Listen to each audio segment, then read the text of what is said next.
Hola a todos, ¿cómo están? Soy María Ignacia Rocha y aquí comienza una nueva entrega informativa de Punto Noticias y vamos a comenzar revisando los titulares del día de hoy. La ONEMI ha declarado alerta roja por un incendio forestal en la región del Maule, siniestro que ha consumido 9.000 hectáreas. Cómo se ha enfrentado la temporada de incendios en el sur de nuestro país. ¿Ha sido un año más intenso en esta materia? Todo eso lo veremos a continuación. Es una enfermedad que aqueja a cada vez más adultos mayores. El Alzheimer, la afección que provoca la pérdida de la memoria de los pacientes, actualmente no tiene cura. Sin embargo, hay investigaciones que buscan retrasar su avance. Contaremos más acá en Punto Noticias. Y vamos a comenzar revisando lo que ha sido una noticia de último minuto. Se trata de la renuncia de la ministra Cubillos. Acaba de hacerlo de manera oficial. Resulta que la ministra renunció a su cargo de educación tras 1 año y 6 meses en el cargo. La información fue dada a conocer hoy a las 14 horas por medio de un comunicado y confirmada por el presidente Sebastián Piñera en un punto de prensa en el Salón Azul de la Moneda. En su lugar, asumió quien hasta hoy se desempeñaba como subsecretario de la cartera, Raúl Figueroa, quien dijo: ella defendió la calidad universal y con principios, entregó lo mejor de sí misma, aseguró el presidente Piñera tras la ceremonia. El presidente reiteró el encargo y mandato al recién asumido ministro Figueroa de lograr que en nuestro país todos tengan acceso a una educación de calidad, pero con un énfasis y una prioridad muy especial en la educación temprana y en la técnico profesional. Y por supuesto que no se trata solo del acceso, sino que también tiene que ser por sobre todo la calidad de la educación. En las últimas horas, según indica el diario La Tercera, la información de prensa apuntaba que Cubillos podría dejar su cargo con la pretensión de asumir un rol relevante en la opción del rechazo a la Constitución en el plebiscito de abril, la que se realizará la próxima semana, y se daría a conocer la función específica que tendría la ministra. Una noticia entonces de último minuto y que por supuesto se encuentra en desarrollo.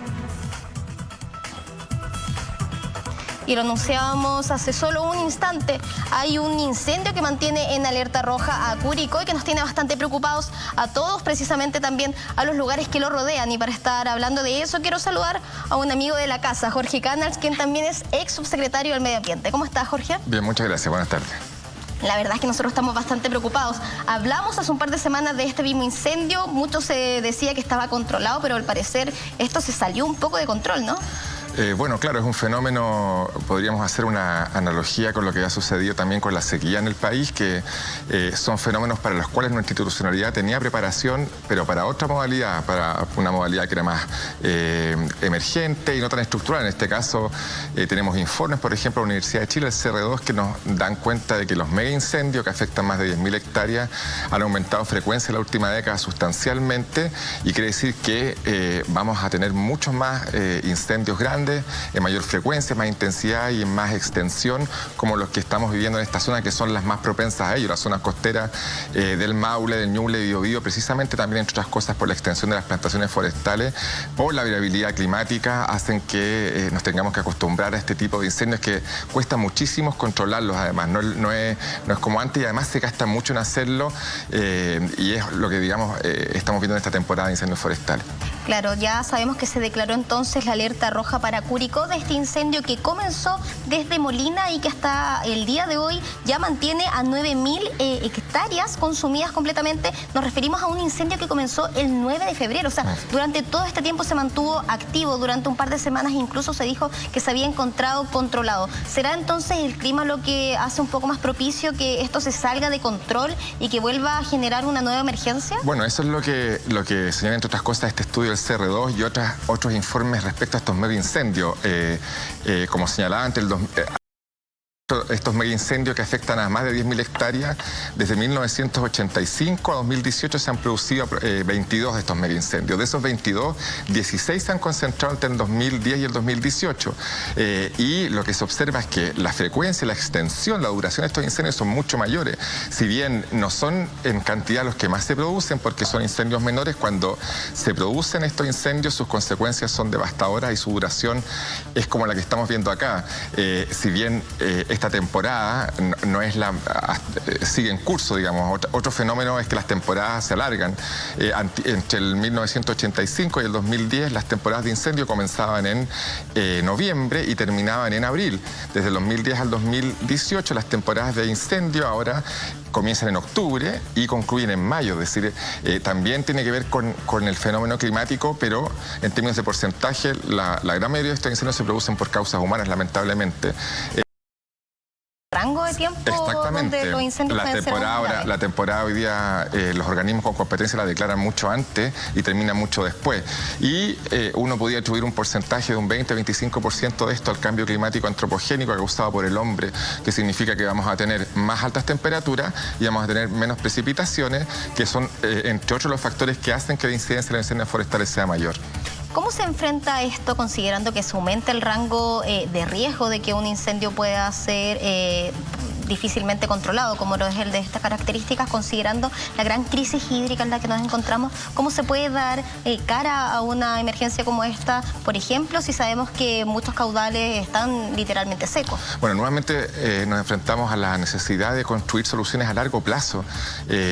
Todos los estudios, los informes científicos dan cuenta de que los tipos de plantaciones también inciden en la frecuencia de los incendios forestales. Por ejemplo, tener muchas plantaciones forestales productivas de especies exóticas hace que haya mayor propensión a los incendios forestales. Luego, se trata de incidir en el ordenamiento territorial, en restaurar el bosque nativo, ¿no es cierto?, también comparativamente entre el bosque nativo y las plantaciones productivas. Obviamente, uno u otro afectan de distinta manera la disponibilidad hídrica. Si uno reemplaza bosque nativo por monocultivos forestales, puede llegar a afectar un 45% la disponibilidad de agua en la zona centro-sur. Entonces se requiere restaurar el bosque nativo, diversificar el paisaje, soluciones, por ejemplo, del tipo de alejar las plantaciones forestales de los caminos. De las viviendas. Exactamente. La gran mayoría de los incendios forestales se producen también en aquello que se denomina áreas de interfaz urbano-rural, donde viviendas conviven con formaciones vegetales. Entonces, ¿qué es lo que está pasando en las imágenes que estamos mostrando? Que se ve como en realidad el humo está llegando literalmente al sector habitacional de la zona, lo que pone en riesgo principalmente a las personas que se encuentran viviendo en ese lugar. De todas formas, según informó el director regional de la ONEMI, que es Carlos Bernales, las autoridades tienen todo predispuesto para hacer la evacuación de los habitantes si es que llegase a ser necesario, pero esto preocupa bastante. Ahora, cuando tú comentas que es muy importante también tener claro que hay árboles que pueden hacer aún más propicio que se propague aún más rápido un incendio, ¿a qué cultivos en particular nos referimos? Bueno, estamos hablando de las plantaciones forestales, principalmente pino y eucaliptos, ¿no es cierto?, de hoja ancha, y las plantaciones de pino, que en comparación al bosque nativo, que obviamente tienen utilidades productivas, buscan otro tipo de cosas, y sin perjuicio de afectar también la capacidad hídrica, concentran mayor volumen de combustible, menos humedad, tienen más compuestos volátiles y más alto poder calorífico. Eso está hace que la combustión sea casi perfecta. Exactamente, y además tiene una retroalimentación positiva paradójicamente con los incendios forestales. Los incendios forestales, cuando queman, por ejemplo, plantaciones nativas, permiten que las especies exóticas se instalen de mejor manera, en términos muy sencillos. Entonces, si bien no se trata de eso ya es una decisión de país, de eliminar las plantaciones forestales productivas, sí hay que ordenar el territorio, hay que diversificar el uso de especies, y hay que darse cuenta de que la proliferación de las plantaciones forestales hace que haya propensión mayor a incendios forestales para la ignición, y también afecta la capacidad hídrica y también tiene otros impactos socioecológicos, si se quiere. Y no hemos hablado, que no es el tema de la entrevista, pero de lo que la diferencia que hay entre lo que significa restaurar bosque nativo y usar plantaciones forestales para mitigar a largo plazo el cambio climático por la captura o el secuestro de los gases de efecto invernadero. O sea, sin duda alguna, este tipo de siniestros que vemos en pantalla son gigantescos, traen un montón de consecuencias. La que nos tiene más preocupado, por supuesto, dado la emergencia, es que éstas lleguen a los lugares habitacionales. Ahora, yo estaba pensando con lo que tú comentabas, cuando uno se encuentra, por ejemplo, en su casa, con un vecino que uno dice, chuta, es una casa de madera, al parecer no tiene mucho cuidado, uno puede poner un cortafuego. Pero ¿qué pasa en estos casos cuando mis vecinos son precisamente plantaciones de estos árboles que son muy fáciles de que se propague un incendio? ¿De qué manera podría regularse el evitar que existiera un cortafuego natural o quizás creado por el hombre. Por supuesto, es que si sabemos, esa es la gracia de la información de la estadística científica, si sabemos que la gran mayoría de los incendios forestales se produce en estas áreas de interfaz urbano-rural, sabemos que afecta el tipo de plantación que se use, tenemos que ordenar el territorio para, por ejemplo, generar estas barreras naturales o producto de ordenamiento del territorio. Y sabemos además que el costo de manejar y monitorear un incendio forestal de esta dimensión, o los que ocurrieron en la temporada 2016-2017, que fueron los mega incendios forestales que se quemaron 600.000 hectáreas. En promedio en Chile se queman al año 46.000 hectáreas. El 2016-2017 se quemaron 600.000. Este es un incendio de 9.000, entiendo. O sea, el costo de apagar 600.000 hectáreas fueron aproximadamente 350 millones de dólares. Entonces, no hay una solución mágica, como en todos los grandes problemas de este tipo, y obviamente el énfasis y el gasto de plata pública tiene que estar, y privada tiene que estar en la prevención, porque las conductas, la forma de prevenir esto va a ahorrarnos ingentes cantidades de dinero público, ingentes riesgos a la salud de la población, a la vida de la población, si no nos hacemos cargo de esta condición estructural. Sabemos que 9 de cada 10 de estos grandes incendios se produce entre Valparaíso y la Araucanía. Sabemos que están concentrados en esa zona y entendemos que los incendios que hoy día, los mega incendios, va a costar muchísimo apagarlos por su frecuencia, por su extensión y su intensidad. Ahora, Jorge, lo que llama bastante la atención es que esta es una emergencia realmente grande. Se trata de un ya alerta roja decretada. Sin embargo, hay varias zonas que también están con alerta amarilla y que sabemos que también hay varios otros focos de incendio que pueden juntarse y aún hacer esta emergencia más grande. Pero ¿qué pasa con la cobertura mediática que ha tenido este siniestro en particular? Pareciera que no se le ha dado mucho. Sí. Sorprendió bastante cuando nosotros vimos esta noticia y nos dimos cuenta que efectivamente se trataba del mismo incendio del que hablamos cuando comenzó. ¿Qué pasó durante todo ese tiempo? ¿Qué visibilidad se le está dando? Bueno, esto es una especulación, no tengo ninguna certeza de que así sea, pero me parece que como nos estamos acostumbrando a tener estos eventos extremos, yo no sé si pueden calificarse como eventos climáticos extremos, pero son eventos extremos como... Son 9.000 hectáreas consumidas. Esta mega sequía en la zona central de los últimos 10 años, esta modificación sustancial de la temporada de incendio, yo creo que nos estamos acostumbrando a estos eventos extremos y lo estamos haciendo parte de nuestra vida cotidiana, lo estamos naturalizando, cuando podemos hacer mucho porque no sucedan si ponemos el énfasis en las reformas estructurales de largo plazo y en la prevención, que esa es la gran lección que nos dejan estos eventos y que nos impelen a tomar decisiones desde el punto de vista público-privado, los informes que se generan desde la comunidad científica como el que yo he hecho referencia del CR2 de la Universidad de Chile. Entonces, yo creo que, bueno, obviamente también febrero es un mes noticioso, está el Festival de Viña, digamos,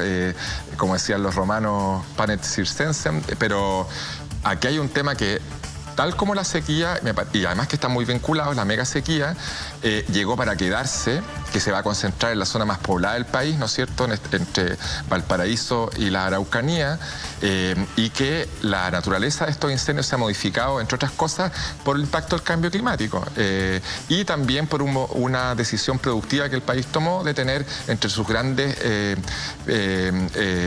exportaciones a las plantaciones forestales, con los impactos que esto tiene positivos, pero también muy negativos desde el punto de vista de la incidencia de los incendios. Pareciera ser como un círculo vicioso. Es un círculo, exactamente. Estas mismas personas son las que son tan fuertes, incluso laboral, a las personas que temen que el día de hoy se les pueda quemar su casa. Es muy similar a cada uno de los commodities que usamos en nuestro modelo productivo. Pasa también en el uso de la agroindustria, pasa en este caso la industria forestal. Entonces, estamos viendo las consecuencias con las cosas positivas que tiene, sin duda, pero que significan esfuerzos importantes del país para enfatizar la prevención y para hacer gastos importantes también en la institucionalidad. Estamos discutiendo un nuevo servicio forestal, ¿no es cierto? La CONAF, que es una corporación público-privada, tiene medios muy precarios, hacen muchísimo, muy poco, ¿no es cierto? Los brigadistas forestales son realmente héroes, ¿no es cierto? Que cada temporada de incendio, con muy pocos medios y mal pagados, se enfrentan a estos verdaderos monstruos de este mundo contemporáneo que son los incendios forestales, que ya vimos lo que pasó también, por ejemplo, en Australia,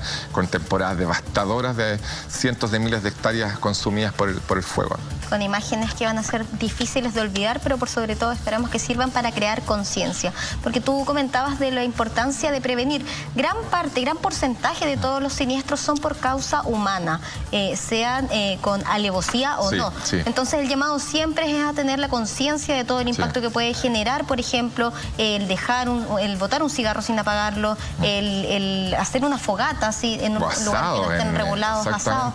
Pero, ¿qué pasa en casos como este? Por ejemplo, ¿se puede identificar un posible responsable en caso de ser así? ¿Cómo se logra reparar? Porque la verdad es que pareciera que un daño como este, ya van 9.000 hectáreas que consumidas desde el 9 de febrero, ¿de qué manera se puede apalear? No, es muy difícil, o sea, es la restauración de las hectáreas perdidas, bueno, cuando son plantaciones productivas, quizás no es tan terrible, pero la restauración de bosque nativo en términos de costos es casi incuantificable, sin perjuicio de las responsabilidades penales que pueden haber cuando es intencional. El 56% de los incendios son por causas accidentales, por negligencia, pero hay un 33% de causas intencionales. Yo no sé dónde está esa gente que le gusta, bueno, qué sé yo, piromanía, lo que sea. Lo que sucedió en Valparaíso, por ejemplo, tienes razón. Solo un par de meses. Ahora, ahí también está el tema del ordenamiento del territorio, ¿no es cierto? Que es cómo se instalan tomas en sectores no habilitados, pero es parte de nuestra realidad. Pero la restauración ecológica de las hectáreas devastadas es muy difícil a largo plazo, tiene un impacto en términos de emisiones globales impresionante. En la temporada 2017, mega incendio, se liberaron a la atmósfera 100 millones de toneladas de carbono, de CO2, de dióxido de carbono o equivalente, y Chile en un año normal emite 111 millones de toneladas aproximadamente, o sea, el 90% de todo lo que emite por un incendio, y con todas las consecuencias a largo plazo. Entonces, y tampoco tenemos una institucionalidad preparada para hacer restauración ecológica. Es muy difícil hacerlo. Ahora, producto del cambio climático, en virtud del Acuerdo de París, tenemos un gran desafío como país, ¿no es cierto? Nuestra Constitución Nacional Determinada nos comprometió en un borrador de esa autorización, aún no se zanja, pero para allá va, a reforestar 200.000 hectáreas y a manejar y recuperar sosteniblemente otras 200.000. Las 200.000 de bosque nativo y las 200.000 en parte bosque nativo y en parte plantaciones productivas. Eso también tiene que discutirse, pero ahí tenemos un desafío como país. El último compromiso fue forestar 100.000 hectáreas y ha costado muchísimo hacerlo. No ha sido nada fácil, estamos muy en deuda. Entonces, restaurarlo, si ya en la normalidad nos cuesta, en la emergencia nos cuesta el doble. Porque sin duda alguna esto está tratando de ser controlado por instituciones como tú mencionabas, la CONAF, como bomberos, y que no cabe duda que están poniendo toda la intención de poder darle fin a esta tremenda emergencia. También sabemos que es importante que la agenda social considere este tipo de emergencias climáticas, sobre todo, y siniestros que se hacen posibles con ellos, para poder tenerlos en cuenta y poder así generar políticas públicas. Pero nosotros desde ya, desde nuestra casa, ¿de qué manera podemos contribuir en esto? Por ejemplo, ¿sirve si es que yo iba a hacer un asado el fin de semana y voy a evitarlo por la conciencia de saber que hay una gran contaminación? ¿Realmente podemos cooperar de alguna manera? Sí, no, o sea, en incendios sirve muchísimo porque está, lo reitero, digamos, está acreditado que la gran mayoría son por causas humanas, ¿no es cierto? La mínimo porcentaje por causas naturales, creo que un 3%, me puedo equivocar. Entonces, la prevención pasa por la educación de las personas, el uso de los espacios naturales y especialmente en aquellas zonas de interfaz urbano-rural, la gente que vive cerca de formaciones vegetales. Entonces, fumar y tirar la colilla, aunque parezca muy pedestre o prosaico, efectivamente sirve. No se trata de dejar de hacer un asado, los asados igual contaminan material particulado. Sería bueno dejar de hacerlo, por ejemplo, en los periodos de gestión de episodios críticos de contaminación en el invierno. Sería bueno dejar de hacerlo en zonas saturadas por material particulado. Por ejemplo, la región metropolitana. Ahora, alguien que lo diga, obviamente no va a ser el hombre o la mujer más popular del país en aquel momento, pero hay alternativas de todas formas. Hay alternativas. No, y además que a mí me consta, cuando, por ejemplo, Chile jugaba la Copa América y estaba a punto de ser campeón y que estamos todos felices, cada vez que había partido de Chile, los niveles de emisión de material particulado en las estaciones de Santiago exponencialmente. Tuvimos 2 episodios de emergencia que prácticamente no se dan. Entonces, haciendo el símil, para los incendios forestales, evidentemente la modificación de conductas riesgosas va a generar que en lo posible se disminuyan estos incendios forestales, pero también junto con las causas, con la modificación de conductas individuales, como todos los otros problemas, también están los temas estructurales, que es la ordenación del territorio, el ordenamiento territorial, el uso de plantaciones productivas, la disponibilidad de recursos hídricos y la capacidad institucional para responder cuando hay un incendio. Entonces, se está discutiendo en el Congreso un nuevo Servicio Nacional Forestal, el SERNAFOR, que entrega mayores distribuciones, mayores recursos, que concentra la actuación en la prevención, en el monitoreo y la contención de los incendios forestales, y ahí también está durmiendo el sueño de los justos hace un buen rato. Entonces, junto con nosotros ser más conscientes, también tienen que haber cambios importantes y estructurales en nuestra forma institucional de abordar estos eventos extremos. Sin lugar a duda. Muchas gracias por tu tiempo, Jorge Canal, socio de Moraga y compañía. Muchas gracias nuevamente. Gracias a ustedes por la invitación. Nosotros nos vamos a un breve corte comercial y regresamos con más Punto Noticias.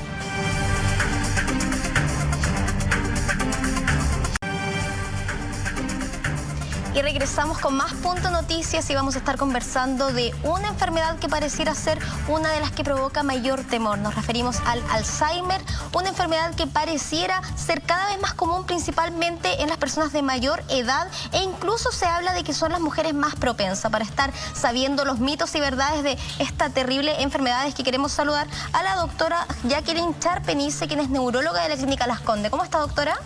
Hola, ¿qué tal? Muchas gracias. Bien, muy bien. Qué bueno. Doctora, quiero partir preguntándole qué es el Alzheimer. La verdad es que es una enfermedad de la que mucho se habla, pero que muy poco se conoce. Mira, el Alzheimer es una enfermedad, podríamos decir que es una enfermedad degenerativa, que afecta en general al adulto mayor, que puede partir desde los 65 años, ya, aunque existen algunas Alzheimer precoces que parten antes de los 65 años, incluso 30 años, 50, pero en general es desde después de los 65 años, y a medida que va pasando los años va siendo cada vez más frecuente. Y hoy en día, como la población ha envejecido, obviamente es más frecuente, podríamos decir, porque como que los 80 es como el pico. Doctora, Sí, cuéntame. Entonces es una enfermedad degenerativa a nivel cerebral que va afectando a las neuronas y que la persona empieza a tener trastornos, principalmente los familiares y las personas cercanas empiezan a darse cuenta que uno empieza a perder la memoria a corto plazo. Claro, ¿cuáles son los síntomas, además de, por ejemplo, yo identificar que un familiar mío que justamente coincide con este rango etario que usted nos comentaba que es más propicio para que se presente esta enfermedad, puedo yo identificar que posiblemente puede tener Alzheimer? ¿De qué manera puedo prender yo la alerta para llevarlo a un especialista? Más allá de la pérdida de memoria, ¿hay algún otro indicio? Sí, bueno, en el fondo yo creo que las primeras cambios que se empiezan a notar son como cambios que la familia nota que está diferente. A veces cambia un poco el carácter, se pone más irascible, irritable, menos tolerante. Hay algunos cambios. La gente me dice, no, que mi mamá o mi papá o el tío está diferente, ya no es el mismo. Hay algunos cambios de personalidad, después se le empiezan a olvidar algunas cosas.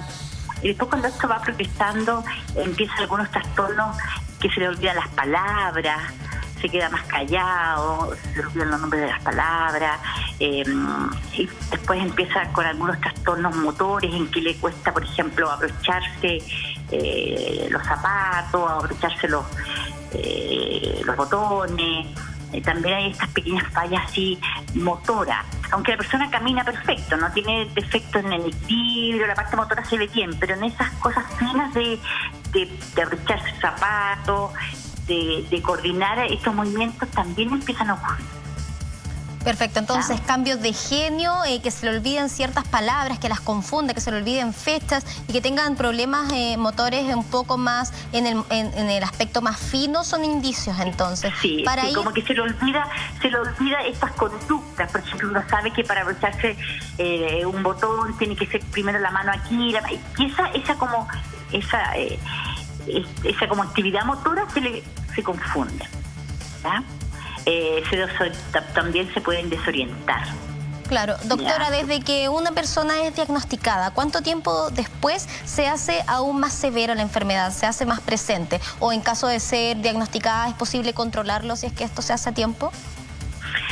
La verdad es que en el fondo, cuando uno parte con los trastornos de conducta, prácticamente a los 3 años es muy evidente. O sea, en el fondo la familia lo empieza a ver mes a mes. O sea, una enfermedad que se presenta rápidamente. Claro, al año, a los 2 años ya obviamente hay más trastornos de que se le olvidan las cosas. Sí, esta enfermedad en 3, 4 años ya es evidente y va cada vez progresando. Doctora, se habla mucho de que hay ejercicios para poder evitarlo. Se dice que, por ejemplo, jugar a la sopa de letra, incluso algunos trabalenguas pueden ejercitar el cerebro, ciertas áreas para poder mantenerlas un poco más activas. ¿Esto qué tan real es o es más parte del mito? La verdad es que cuando uno tiene, porque esto uno tiene una vulnerabilidad genética, esta es una enfermedad que es genética, siempre se ha visto que cuando una persona tiene Alzheimer, de todas las personas un 40% tiene algún familiar con Alzheimer.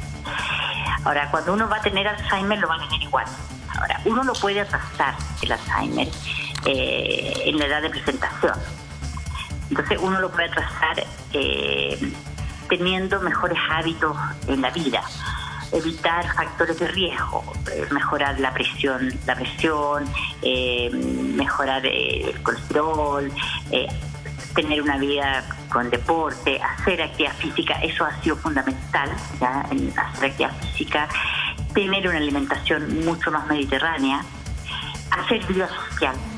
O sea, en el fondo, encerrarse, la persona que deja de trabajar, encerrarse en la casa viendo tele es lo peor que uno podría hacer, ¿ya? O sea, tiene que activarse. No, obviamente, siempre estar con la mente ocupada, ya sea lectura pero en el fondo estar con más gente, hacer vida social.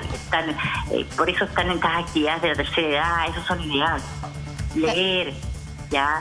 Y no es que no está definido que hacer tal ejercicio lo ayude, no, en general que tenga una actividad social, que converse, porque obviamente la persona se empieza a retraer, se olvida las palabras, así que bueno, que esté con más personas, cosa que empiece a utilizar el lenguaje, esté forzado a conversar, y la actividad física. Y mantener obviamente la lectura, leer el diario, mantener la mente ocupada. Y eso hay que hacerlo precoz, porque en el fondo la enfermedad de Alzheimer parte mucho antes de que partan los primeros síntomas. Ahí entonces la responsabilidad de nosotros, por ejemplo, si tenemos un cercano que sea de mayor edad y que cuente con las posibilidades de tener propiciamente Alzheimer, porque, por ejemplo, alguno de sus ancestros los tuvo, podemos evitarlo, por ejemplo, con la interacción, con estos ejercicios mentales, como usted bien lo menciona. Claro, o sea, en el fondo yo creo que si uno tiene uno tiene que saber que uno tiene más riesgo que el resto de la población. Por lo tanto, uno tiene que decir, sabes que yo me voy a cuidar. O sea, voy a hacer ejercicio siempre. También la depresión aumenta más el riesgo. O sea, en el fondo voy a cuidar mi salud mental. Voy a hacer deporte, voy a comer sano, no voy a fumar. El cigarro también afecta. O sea, voy a cuidar la parte mental mía, que no depresiones, voy a hacer ejercicio, voy a hacer vida social, me voy a cuidar siempre. En el fondo voy a mantener mi peso, porque esos factores, a pesar de que uno lo podría tener genéticamente, uno atrasa que aparezca. Y la verdad es que atrasarlo 3, 4 años es muy importante. Es muy importante. Entonces, doctora, sí, son puntos que sin duda alguna tenemos que tomar en cuenta, considerando que es una enfermedad que se presenta cada vez más. Usted comentaba que esto tiene que ver un poco con que somos un país que está teniendo a más adultos mayores, y entonces es nuestra responsabilidad poder tratar de al menos educarnos. Les quiero dar las gracias, doctora Jacqueline Cherpenice, quien es neuróloga de la Clínica Las Condes. Muchas gracias. Sí, muchas gracias a ustedes por participarnos. ¿Ya? Muchas gracias. Ya, tal vez. Y nosotros nos despedimos porque se va un nuevo Punto Noticias, pero quiero dejarlos invitados para la transmisión que vamos a hacer de esta nueva ATP Chile Development Care Open, que va a las 7:30 de la tarde con una previa para luego ver el partido oficial y tan esperado de Cristian Garín a las 8:30 de la tarde. Nosotros nos despedimos y regresamos el próximo lunes.